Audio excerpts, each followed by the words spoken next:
Live from one broadcast center with an appealing look at life in Western Massachusetts, this is Mass Appeal.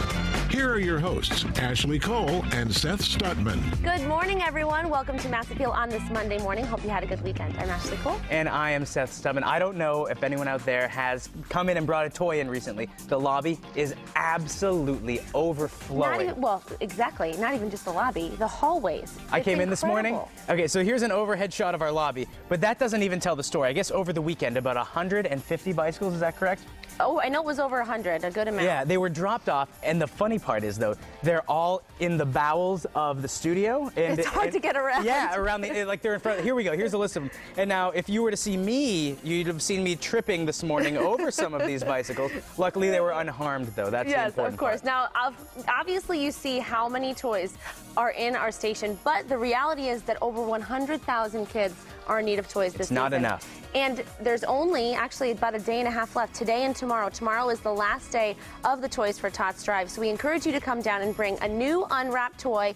And it doesn't have to be expensive. Anything you can bring will be, of course, appreciated. To get here, all you have to do is take exit 3 off of 391. You can't miss the 22 News building, big tan building, smiling faces inside. Smiling faces like Ashley Cole. And Seth Stutman. I think that's what we've been realizing lately. It doesn't take much to really make some joy in a kid's life, because think about it, that view when you're running down the stairs a Christmas morning and you're opening these presents, when you remember when you're a kid, yes, you just rip them apart. You're giving someone that opportunity, and you can't put a price on that. Right, it doesn't have to be anything big either, and it makes you feel good to give too. That's also the thing. That's too. a present in and of itself. Yes, absolutely. It's a gift to you. So we hope to see you here. Tomorrow is our big Toys for Tots show, where we're going to highlight a lot of the great organizations that help to make it possible.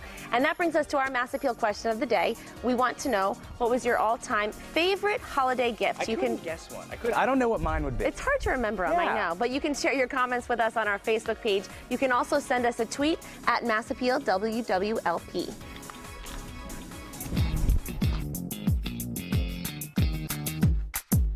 So nothing beats winter's chill like a warm meal. So today we're joined by Nikki Gardner to make some warming winter dishes. Thank you so much for stopping by. It's so good to see you here. I love the smorgasbord of food that we have going on here. Yeah, we have quite a spread. So today we're going to make cornbread and chili. Yes. And they smell amazing, but the best part is they're vegan. They are vegan, right. So basically you're going to get a lot of flavor in the chili from the tomatoes and the spices. There's chipotle peppers. We have the tomatoes, we have cinnamon, we have cumin, oregano, and the beans. If you soak them and cook them ahead of time, you can use an avocado leaf, which imparts kind of an anise flavor. An avocado leaf? Yes. Can you buy that at any store? Because I've never seen an avocado leaf before today. I actually get them at the Latin grocery store. Oh, okay, so it's like Central American, South American food. And they're a couple dollars, maybe less. So they're not very expensive, but they go a long way, especially for cooking beans or Mexican food. I have a bean question for you. Yes. Dried beans or canned beans? What do you prefer? I prefer dried. Yeah? For several reasons. Dried beans are less expensive, and they're also going to get more flavor when you cook them. You can add whatever flavor components you want to them. I also add a kombu leaf, which is a type of seaweed, and it helps the beans, helps you digest them better. And it seems to me like the canned ones have some salt in them that the dried ones do not. That's right. And when you do use canned, they're good for a shortcut when you're, exactly, at the last if you're minute, strapped, throwing a party, whatever. You can pull out the cans. Just make sure you rinse and drain them very well. So I rinse them a couple times to get all the salt off. Now, Nikki, I know everybody at home, you can't smell this food, right, but I think vegan gets a bad rap. This food smells incredible. There's just no meat and no dairy products in it, That's right. That's right. So let's get started. How do we get going? Okay, so the first thing you're going to want to do is, if you have the beans, they're already cooked, you set them aside. Okay. Drain them. So we need the beans. Then we're going to cook the sweet potatoes. Sweet potatoes, right. Okay. Peeled and cubed. Put them in boiling water. How long do they take, roughly? You only want them in there about 3 minutes after it comes back to a boil. So you not have to very watch long. these, okay. Right. And then afterward, you're going to scoop them and put them in ice water, just so they don't keep cooking. You don't want them to turn mushy. kind of just flash cool them. Yep. That's smart.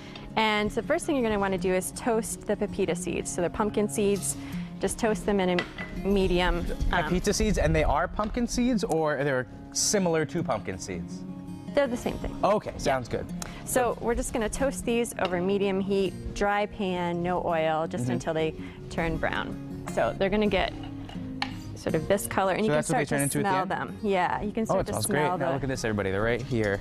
And you can see the color starting to brown a little bit. It doesn't take very long for these. No, I feel like toasting nuts is one of those things you have to be, it's like this before they go from done to raw. You have to be very diligent. So we're just going to pour these out. Okay. So these are the spicy pepita seeds, which are pumpkin seeds, and taste test. Yeah, these don't actually have the spice to them yet. So these are just the garnish that are going on at the end of the chili. And then we're going to add a spicy pepita oil to kick up the heat a little bit. Fancy. So we're going to put the olive oil in. Okay. And you're going to let that heat up just for a minute. And it's about 2 tablespoons of olive oil. Okay, about 2 tablespoons. And this is... some diced onion? Yeah, so it's a cup, which is about half of a large onion. Oh, that's a good tool. So an onion is about 2 cups once you've... for a large onion. White onion. Okay. So we're going to cook that. We're going to cook this about 5 to 7 minutes until it gets tender. And what are you looking for? Are you looking for them to become like a translucent color? Yeah, you want them a little translucent. I get them a little bit browner on the edges, but you don't want them too dark. Exactly, because then it gets bitter real quick, and that just ruins the taste of everything. And then what we'll do after that is we'll add my favorite part. Good, good, good. And what I like to do ahead of time is make the spice mix. The spice, okay. So it has unsweetened cocoa powder, oregano, cumin, smoked paprika. Wait a minute, cocoa powder? Yes. So think about mole, Mexican mole. Okay. So it comes from the chocolate base. And usually it will also have a nut and a heat flavor component. No way. This one doesn't have the nut in it, but it does have the chocolate, the cinnamon, the oregano, just those really deep, intense Nikki, you've blown my mind right now. So tell me again what's in this. I wish I had a piece of paper and a pen right now. Right. So it's unsweetened cocoa powder. Okay. Oregano, cumin, cinnamon. Okay. And sea salt. You could put this on a bunch of stuff too. Maybe you could. Paprika, smoked paprika. Wow, this would make a good marinade or rub or something like that. It would. There's a lot of things with this recipe that you can use, you know, sort of cross-pollinate to other recipes. For instance, you could use the spicy pepita oil on just cooked sweet potatoes. Put that oil in a taco with beans. So there's a lot of. They're nice staples to have because they're really usable in a lot of different recipes. They're interchangeable. Exactly. And then you're just going to toss in the spice mix. Okay.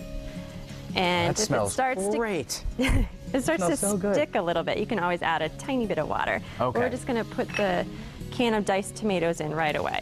And so it's a large 28-ounce can. And so that's going to be the sort of the base tomato base of the chili. We're going to let this cook about 10 minutes. That's the thing with chili too. It's like a slow process. It's a simmering process. Yeah, because you want to really eke out the flavors. Exactly, and the longer the better. Now what's that? So this is tomato paste out of a tube. It looks much grosser than it really is.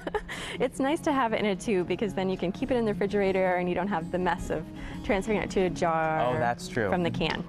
And tomato paste is something you always have to buy. You can't make your own tomato paste, right? I have actually before. Really? What don't you do? I have made it. I just ran out.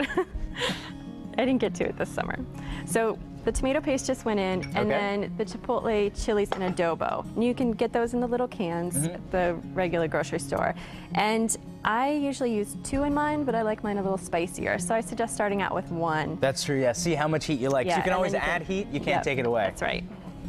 This looks great. So now, is there much more left, or it's kind of letting it simmer for a while? Well, we're going to let it simmer. This is going to go about 10 minutes. We're going to add in the sweet potato. All right. And then this is going to cook a little bit longer, and then we'll add in the beans. So the beans go at the end for the most part. Right, and this will take about 20 to 30 minutes. And the longer the better on low heat, keep it going? Perfect. Well, I want to thank you so much, but if you don't mind sticking around, we would love to have you stick around. Good, good. So don't head to the kitchen yet because we are not done. Later in the show, we're going to make some cornbread. That is the perfect complement to this chili.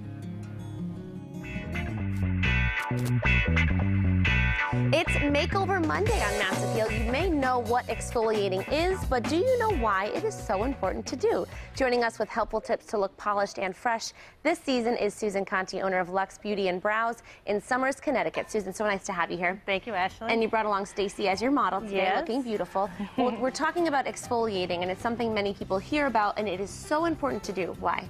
It's important because dead skin cells actually will build up on the body and it becomes almost like a brick wall. And when that happens, our skincare products can't get through that. So that barrier of dead skin cells is just preventing your moisturizers especially from penetrating. And when that happens, the outer layer is dry, it might be flaky, you may get red, and nothing looks right after that. And especially you may notice your makeup doesn't last because those skin cells will flake off during the day and takes the makeup with it. So on a smoother, well-exfoliated skin, the makeup will even look better.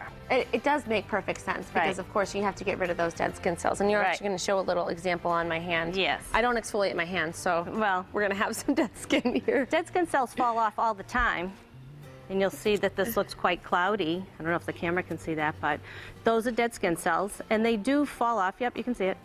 They do fall off naturally when we're taking off our shirt or, you know, whatever during the day. They fall off. And they fall off every 28 days or so in your 20s, in your 30s, 38 days, in your 40s, 48 days. So the process slows down as we mature, which is important why we do some manual exfoliation because it's just not enough. It's not even the way they fall off. And you can, after you exfoliate, you definitely see how you glow. Your face will glow. That's right. There's many different products to use. Some are really, really gritty and some are a little more fine. What do you suggest using in terms of product? I would recommend something fragrance-free and gentle, not a real micro bead. Sometimes they're in cleansers. I don't find that effective.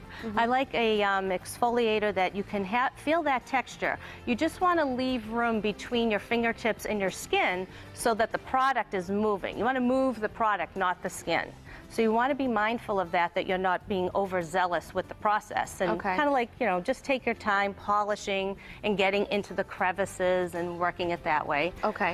So you want a gentle product. Okay, that's good to know when it comes to actual product that you use on your face. There's also, people have heard about these cleansing systems. Tell us about these and what do they do? These particular systems are sonic technology, like we know about the sonic toothbrush. Sonic technology actually pulls the debris out of the skin, as opposed to the old technology, which is kind of still out there. In some machines, they have a rotary system. But what they found with the rotary machines is that they actually stretch the pores. It will manipulate the skin, so it's not keeping the skin firm. It's just not making the skin as smooth as it could. So these machines, actually, you have a choice of different brushes. So with the professional guiding you, you can get the right usage. They're gentle, 6 times more effective than using your hands. So something like this would be like, for if you really want that good exfoliation, this would be something to use gently. Gentle and effective, yeah. And you can't miss a spot. See, when we're doing it manually or with the scrub, sometimes even myself, I'll go from my chin to my cheek because I'm in a hurry too. But the machine, oh yes, always just rush through it. We rush through and think we're being effective, but the machine won't skip a spot, and the brushes are soft and gentle. And now Stacy, obviously her makeup looks beautiful, very natural. She actually had that done, and you can see how not only is the makeup really, really staying on her face, but also she has that glow. Right. It keeps her pores tight, the skin firm. It's nice and smooth and even, so we're not getting any dry skin cells anywhere on the skin, so the makeup isn't going to fall off or change color and texture as we look at her as she goes throughout her day. It looks great. It looks really great. We're not done with your tips yet, Susan. We'll have more to come. Now we know why it's so important to exfoliate. It's good to know. Thanks so much for being here. Thank you. Coming up on Mass Appeal today, do you want to win a hot new ride? We'll tell you how you could win a new car and help a historic library at the same time. And 2012 is almost over, so we'll show you how to ring in the new year with style. Hot new hair trends coming up next.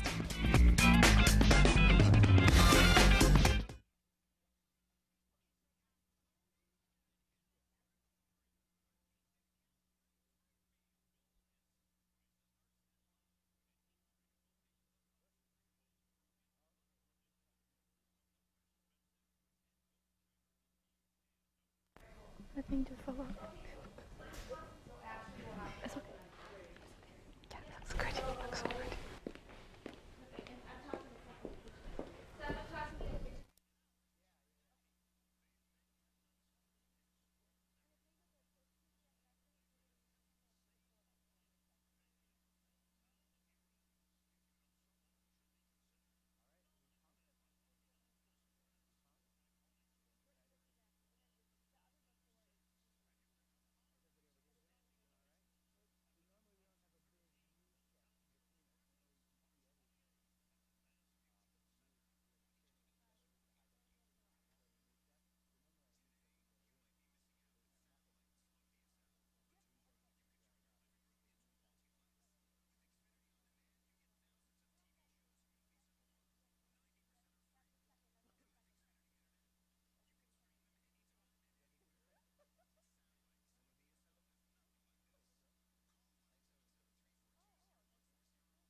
Oh my God, look at how Angie looks so pretty.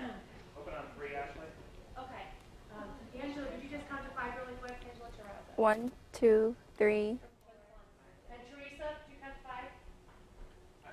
Oh, Teresa's not. Rescue. I'm here.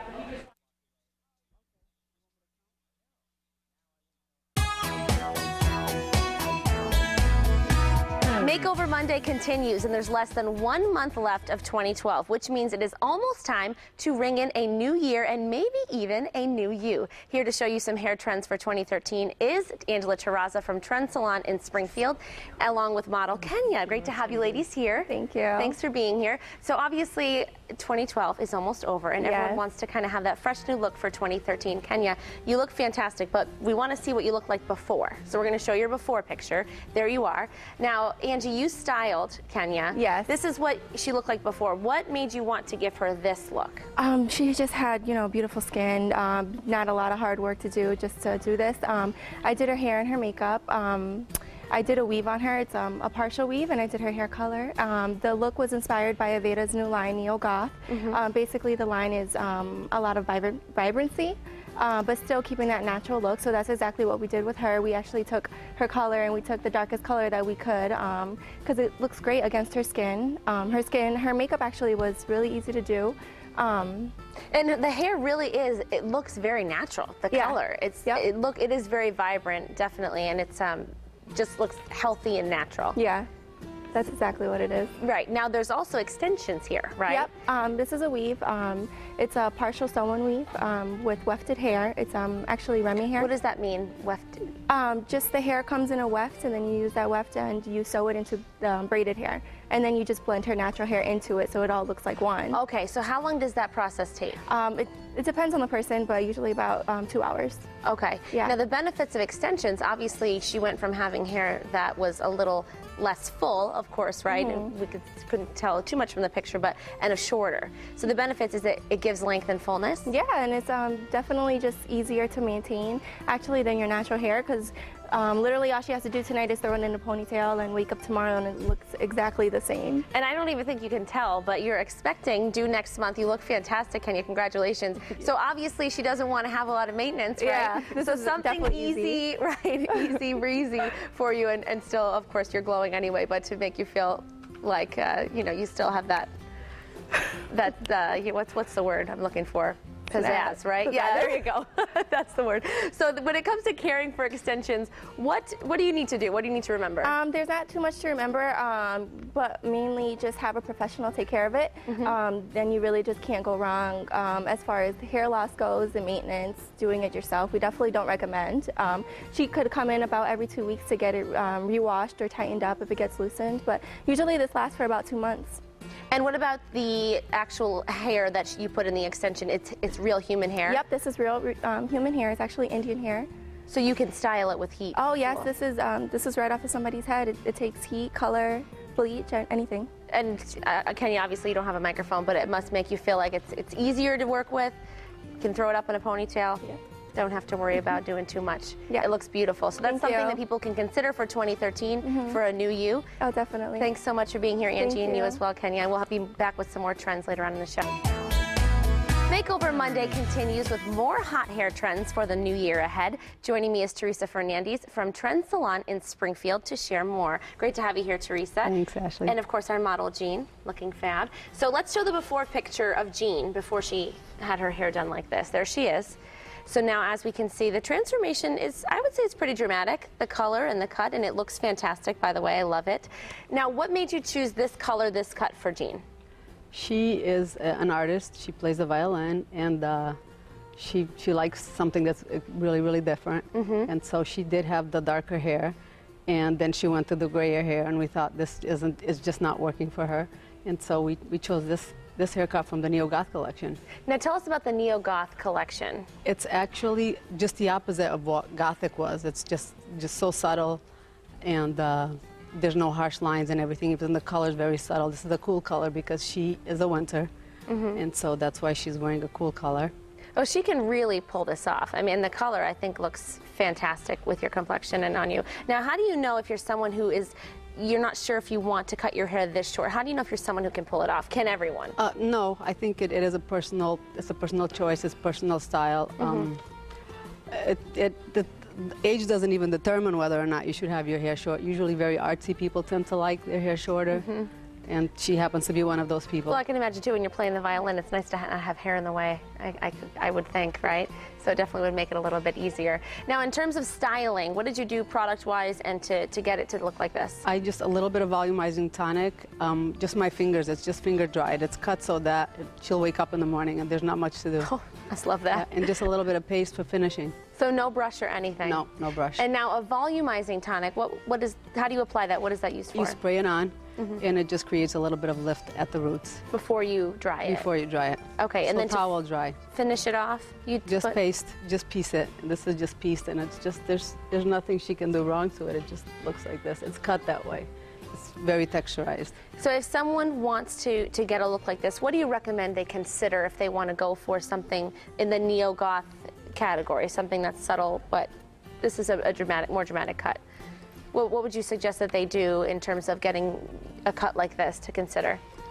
Well, a person with a smaller face, like an oval-shaped face, tends to look good in these type of haircuts. If they dress the part, I think it's important, not just you have to dress for short hair. Yeah. What you do for a living is something to take into consideration. I think that teachers look great in looks like this. Artists look great and looks, just, if you're a working person, if you're a professional, I think that's a good choice. Would you say it's low maintenance? Very low maintenance. Something like this? And this is something that you would say is definitely hot for the new year coming up? This is hot for the new year. And how long does a process like this take in terms of the color to get it from where it was? It looked like it was more of a reddish brown. It was a reddish. This took about 3 hours. Yeah, so see, it's not, beauty doesn't take 5 minutes, right? It takes a little bit of time, but it looks fantastic. Well, Teresa, thanks so much for being here. Thank you. And now everyone knows some ways they can look hot for the new year. Great job, Jean. Looks fantastic. You pull it off.